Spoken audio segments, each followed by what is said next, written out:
My 57th birthday, table for 10. I ate alone. My wife, Isabel, my children Jonas and Clara, and my brother Victor all had emergencies. But I knew the truth. For 6 months, I've been watching them plot in a group chat called Exit Strategy. They thought I was clueless. They thought wrong. That night, everything I built became a weapon, and I wasn't afraid to use it. I could have stopped this years ago. Could have confronted Isabel the first time I noticed the credit card charges to hotels I'd never stayed at. Could have asked Victor why he needed to borrow 30 grand when his franchise was supposedly pulling 6 figures quarterly. Could have demanded answers when my own children started treating me like an ATM with a guilt complex instead of their father. But I didn't because I wanted to see how deep it went, how far they'd push, how much they thought I'd tolerate before I finally broke. Spoiler alert, I never broke. I just started documenting. My name is Elias Thorne. I'm 57 years old, and I built something from absolutely nothing. Thorne's Fitness and Wellness started as one small club in a market square back in 1995. Now it's 143 locations across 7 regions. I didn't inherit money, didn't marry into it. I built it with sweat, credit card debt, and the kind of stubborn refusal to quit that my old man drilled into me before he died. The franchise model was my idea. Give people the structure, the branding, the playbook, and let them run their own operation. It worked. Boy, did it work. And like an idiot, I handed out franchises to my family like party favors. Isabel got the Central District location. Victor got the North End.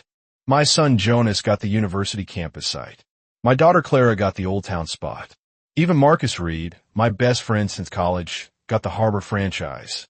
All of them gifted. No franchise fees, no royalty payments for the first 5 years. Just a clause buried in the agreement that I never thought I'd have to use. Section 14C, moral breach and immediate termination rights. If the franchisee engages in coordinated actions to defraud, deceive, or intentionally harm the franchisor, all rights revert immediately. I activated it 3 days ago, and tonight, on my 57th birthday, I'm sitting alone at a table set for 10 at the Lakeside Steakhouse. The one with a view of the city docks. The one where we used to celebrate every milestone. 10 chairs, 10 sets of silverware, 10 glasses of water, slowly losing their chill.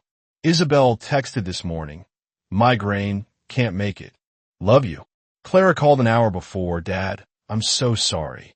Last minute crisis at the gallery. Rain check. Jonas didn't even bother with an excuse. He just didn't show. Victor sent a voice message, slurred. Hey brother. Got tied up. Catch you next week. Marcus's text came in 2 minutes after I sat down. Something came up. You understand? I understand perfectly. They all thought I didn't know, that I was too busy, too distracted, too soft to notice. They thought I'd sit here pathetic and alone, maybe shed a tear into my ribeye, and keep pretending everything was fine. But I wasn't alone. Not really, because sitting 3 tables over, pretending to read a menu, was Leo, my nephew Victor's son, 24 years old, and the only one in this entire family who still had spine. He'd been feeding me information for 6 months. Screenshots, recordings, evidence. The waiter approached, a young guy with nervous eyes. He held a folded piece of cardstock like it might explode. Sir, someone asked me to give you this. I took it. Didn't open it yet. Just nodded. The waiter disappeared. I unfolded the note slowly.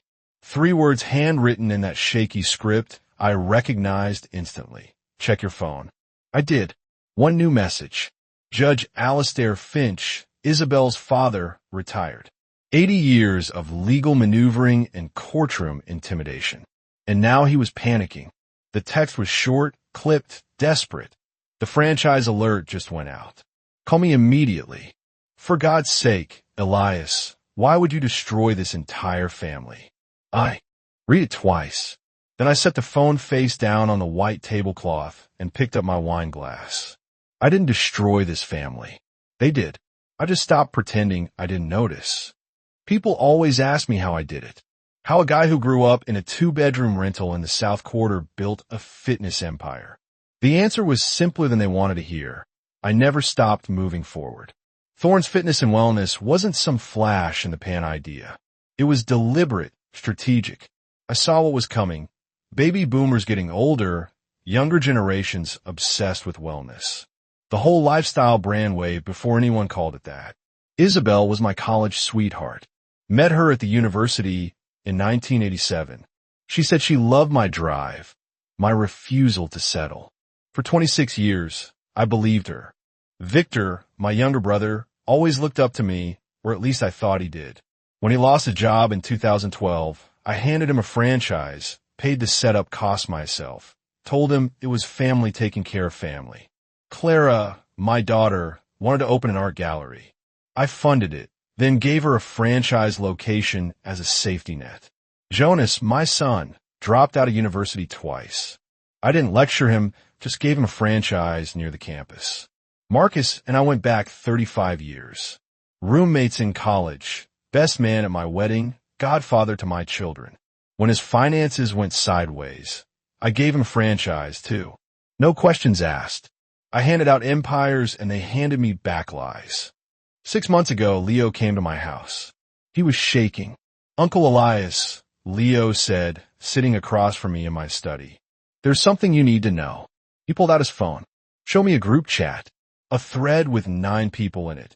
Isabel, Victor, Clara, Jonas, Marcus, Victor's wife, Marcus's new girlfriend, even Judge Finch, Isabel's father. The group was called Exit Strategy. I scrolled through the messages. My hands didn't shake. They should have.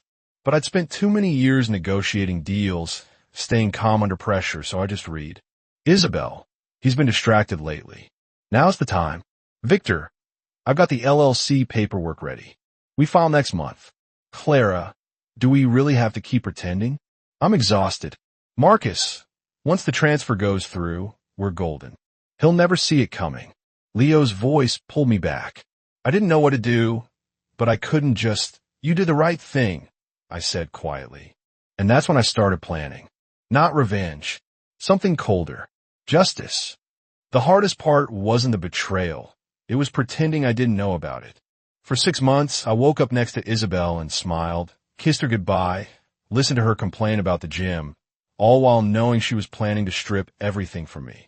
6 months of family dinners where Victor talked business and slapped my back. 6 months of Clara showing me photos of her gallery openings while secretly mocking me. I became a different kind of man during those months.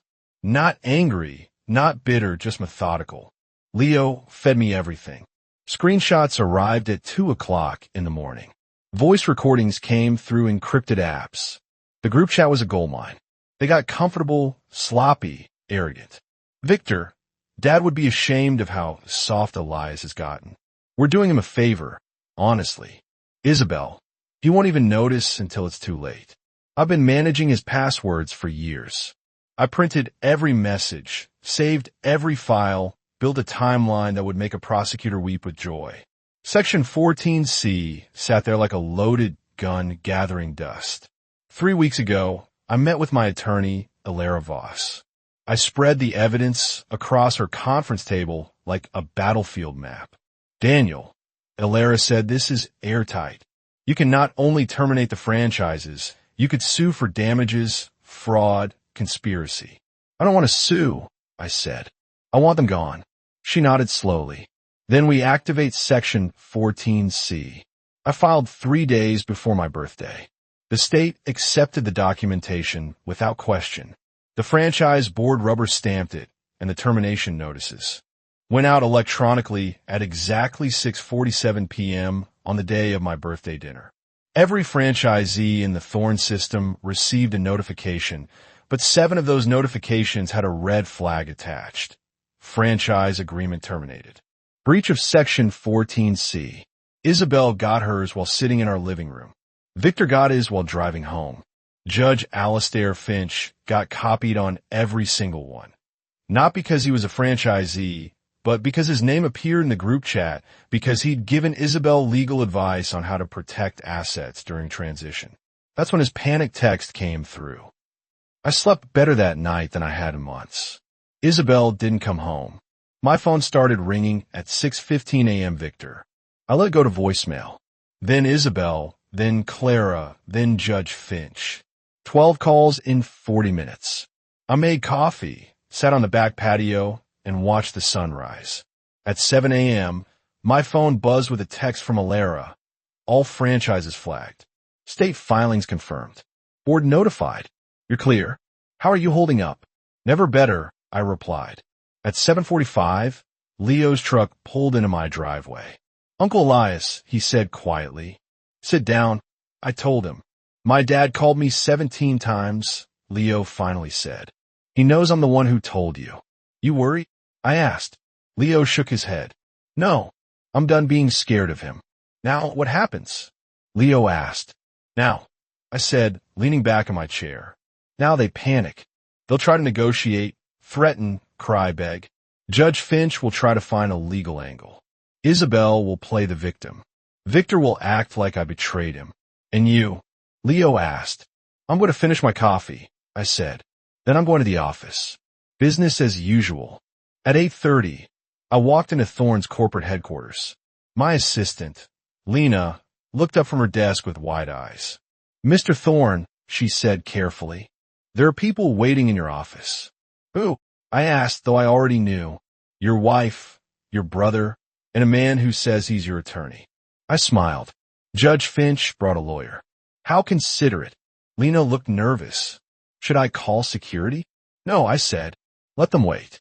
I have emails to answer first. I walked past my office door, heard muffled, desperate voices inside. I spent 30 minutes responding to franchise partners. Then I straightened my tie and walked in. Isabel sat in one chair, Victor in another. Judge Finch stood by the window, and next to him, some lawyer I'd never met, clutching a briefcase. Daniel, Isabel started, her voice shaking. We need to talk. I closed the door behind me, walked to my desk, and sat down. No, I said calmly. We really don't. The lawyer was named Malcolm Pierce. Mid-40s, expensive suit. He set his briefcase on my desk. Mr. Thorne, Pierce said, his voice smooth as oil. My clients are prepared to resolve this matter amicably. We believe there's been a misunderstanding regarding the franchise terminations. No, I said. Pierce blinked. Excuse me.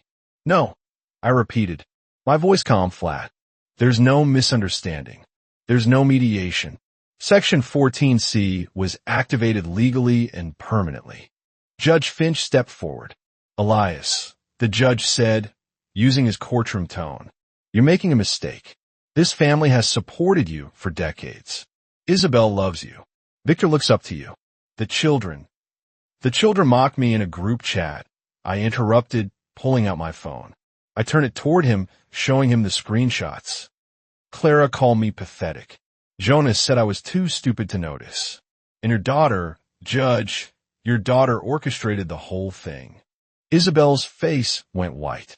Elias, please. You don't get to please me anymore, I said, standing. You had 6 months to come clean. Instead, you doubled down.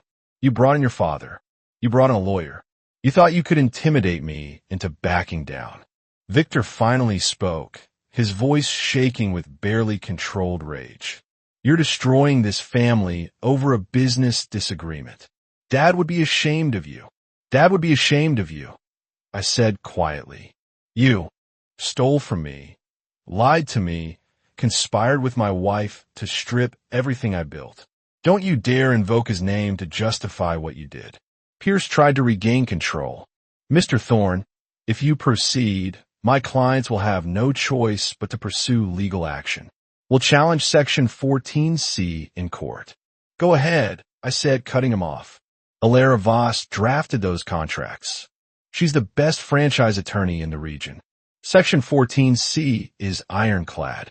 But if you want to waste your money on a lawsuit, be my guest. I walked to the door, opened it. This meeting is over. You have 72 hours to vacate the franchise locations. After that, I'm filing eviction notices and trespassing charges. Isabel stood, tears streaming down her face. Elias, please. We can fix this. We can go to counseling. We're done. Isabel, I said. You wanted an exit strategy. Congratulations. You got one. They left. Pierce grabbed his briefcase. Victor shoved past me without a word. Judge Finch glared but said nothing. Isabel was the last to leave. When the door closed, I stood there for a long moment. Then I walked back to my desk and called Leo. It's done, I said. They're out. They didn't go quietly. Over the next 48 hours, I got 19 voicemails, 34 texts, and 12 emails. Threats, pleas, accusations. Victor posted on social media a long, emotional rant about how I'd betrayed family values and destroyed lives over a business dispute. He painted himself as the victim. It got traction, a few hundred likes. People calling me cold, ruthless, a monster. I didn't respond. I didn't need to, because 48 hours after Victor's post, Leo posted his own screenshots of the Exit Strategy group chat. Every message, every betrayal, every lie. He captioned it simply, "The truth about my Uncle Elias and why I'm proud to stand with him." Victor's post got ratioed within an hour. He deleted it by noon, but the internet doesn't forget. Meanwhile, Alara Voss destroyed Pierce's injunction motion. The judge denied it outright with a 2-sentence ruling. Plaintiff fails to demonstrate procedural violation or legal standing to challenge a valid termination clause. Motion denied. 2 weeks later, Clara showed up at my house. No warning, no text. She stood there in jeans and a sweater, eyes red from crying, holding a folder. "Dad," she said quietly, "can I come in?" I stepped aside. She sat on the edge of the couch. "What's that?" I asked, nodding at the folder. Inside were printouts, bank statements, transaction records. "This is everything I took," she said. "Total is $42,000 over 2 years. I'm paying it back. All of it." "How?" I asked. "I sold the gallery," Clara said, her voice breaking. "Sold my car.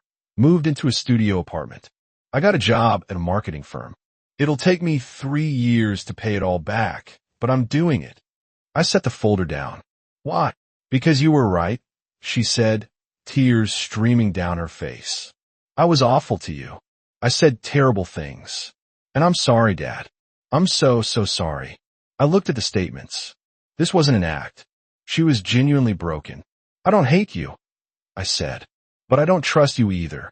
Clara nodded. "I understand. If you want back in my life," I said, "you earn it. Not with money, with time, with honesty, with showing me that you've actually changed." She hugged me. I didn't hug her back right away, but after a moment I put my arms around her. "I love you, Dad," she whispered. "I know," I said. 2 months after the terminations, Alara Voss called me into her office. "Elias, we have a problem." She met me in the conference room, a thick document laid out on the table. "It's a will," Alara said. "Allegedly yours.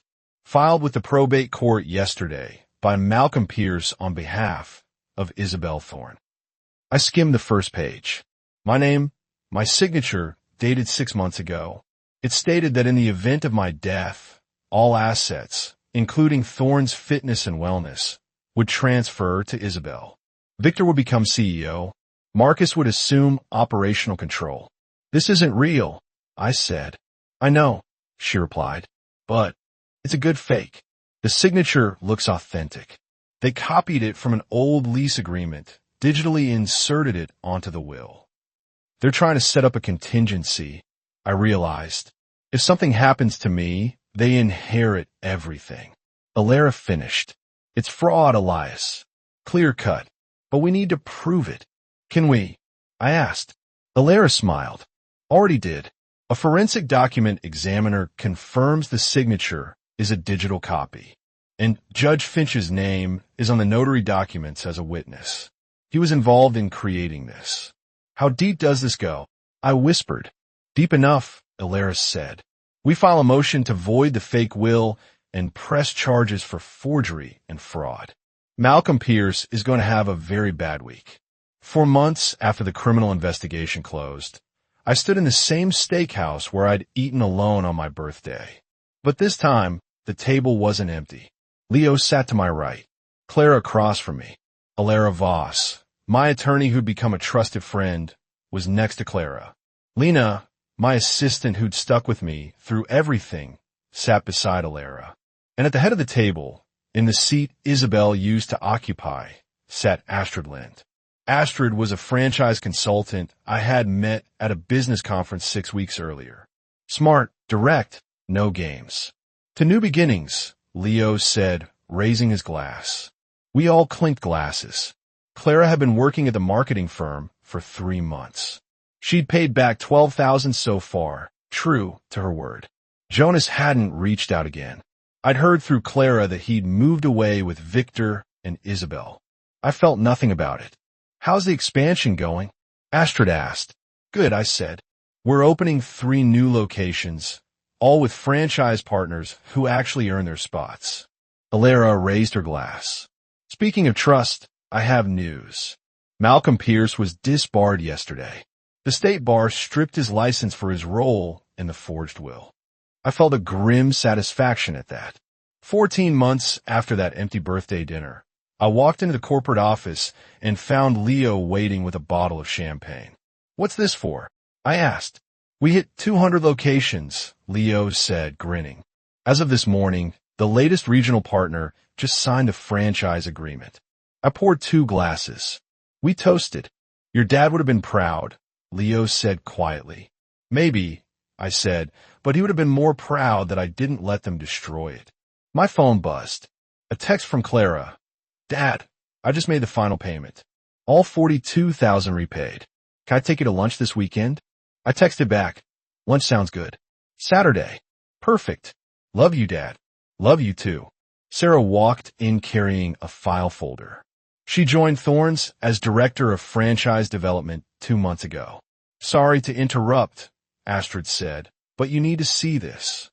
Inside was a legal document. A lawsuit filed by Isabel Thorne against Thorne's Fitness and Wellness, claiming wrongful termination and emotional distress. I read it, then looked at Astrid. She never stops. Some people can't accept consequences, Leo said. Let her sue, I said. She'll lose, just like she lost everything else. That evening, I drove out to the original Thorne's Fitness location, the small club where it all started 30 years ago.